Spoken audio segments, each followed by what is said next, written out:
इस अध्याय में हम पढ़ेंगे कक्षा 9 स्पर्श भाग 1 के काव्य खंड से रहीम की दोहों पर आधारित प्रश्नोत्तर। प्रश्न नंबर 1, प्रेम का धागा टूटने पर पहले की भांति क्यों नहीं हो पाता? जब कोई धागा एक बार टूट जाता है तो फिर उसे जोड़ा नहीं जा सकता। जोड़ने की कोशिश में उस धागे में गांठ पड़ जाती है। उसी प्रकार जब किसी से एक बार रिश्ता टूट जाता है तो टूटने पर उन्हें नहीं जोड़ पाता। उसमें अविश्वास और संदेह की दरार पड़ जाती है और अंतर आ जाता है। प्रश्न नंबर 2, हमें अपना दुख दूसरों पर क्यों नहीं प्रकट करना चाहिए? अपने मन की व्यथा दूसरों से कहने पर उनका व्यवहार कैसा हो जाता है? रहीम के अनुसार हमें अपना दुख दूसरों पर प्रकट नहीं करना चाहिए क्योंकि लोग दुख की बात सुनकर प्रसन्न ही होते हैं, वे उसे बांटने के लिए तैयार नहीं होते, बल्कि आपकी पीठ पीछे वे आपके दुख का मजाक बनाकर हंसी उड़ाते हैं। उनका व्यवहार मित्रों जैसा नहीं अपितु बेगानों जैसा हो जाता है। प्रश्न नंबर 3, रहीम ने सागर की अपेक्षा पंख जल को धन्य क्यों कहा है? कीचड़ में जल की अल्प मात्रा होती है, फिर भी इस जल से कई जीवों की प्यास बुझती है, लेकिन सागर का जल विशाल मात्रा में होने के बावजूद किसी की प्यास नहीं बुझा पाता। इसलिए रहीम ने सागर की अपेक्षा पंख जल को धन्य कहा है। प्रश्न नंबर 4, एक को साधने से सब कैसे सध जाता है? जिस तरह जड़ को सींचने से ही पेड़ में फूल और फल लगते हैं, उसी तरह एक को साधने से सब सध जाता है। एक काम के पूरा होने से अन्य कार्यों के लिए रास्ता अपने आप खुल जाता है।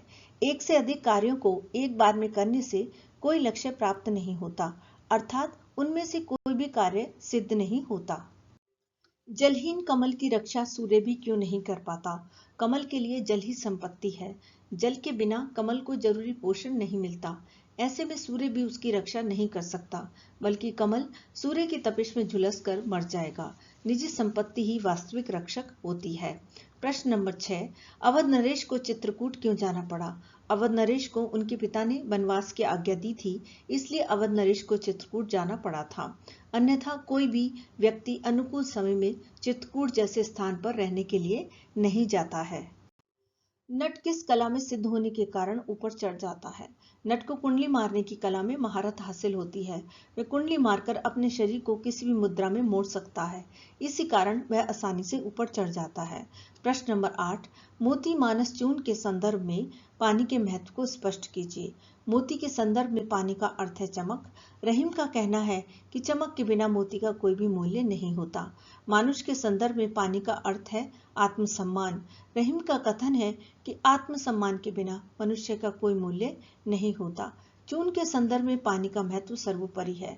बिना पानी के आटे की रोटी नहीं बनाई जा सकती, इसलिए पानी का होना अनिवार्य है। प्रश्न नंबर 9, रहीमन देख बड़ेन को दोहे में मनुष्य को क्या संदेश दिया गया है? इसके लिए रहीम ने किस उदाहरण का सहारा लिया है? रहीमन देख बड़ेन को दोहे में मनुष्य को यह संदेश दिया गया है कि किसी भी बड़ी वस्तु को देखकर किसी छोटी चीज की उपेक्षा नहीं करनी चाहिए, क्योंकि जहां छोटी चीज की जरूरत होती है वहां बड़ी चीज किसी काम नहीं आती। जैसे जहां सुई की जरूरत होती है वहां तलवार का कोई काम नहीं होता। हर वस्तु का अपना अपना महत्व होता है।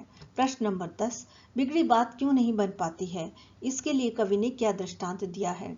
जब मन में मतभेद और कड़वाहट उत्पन्न होती है तब बात बिगड़ जाती है और पहले जैसी नहीं हो पाती। इसके लिए रहीम ने यह दृष्टांत दिया है कि जिस तरह दूध फट जाने पर मक्खन नहीं निकाला जा सकता, उसी प्रकार बिगड़ी बात को पुनः पहले जैसा नहीं बनाया जा सकता। प्रश्न नंबर 11, कुछ मनुष्य पशुओं से भी हीन होते हैं। कवि ने हिरण के माध्यम से इस बात को किस तरह समझाने का प्रयास किया है? हिरण शिकारी के संगीत से खुश होकर अपना शरीर तक न्यौछावर कर देता है। जो मनुष्य खुश होकर भी दूसरों को कुछ नहीं देता, वह मनुष्य पशुओं से भी हीन होता है। कवि इस दोहे के माध्यम से ये बताना चाहते हैं कि दूसरों की अच्छाई से प्रभावित होकर उसे खाली हाथ लौटाना उचित नहीं है। प्रश्न नंबर 12, रहीम ने कमल के उदाहरण के द्वारा कौन सी सीख दी है और क्यों?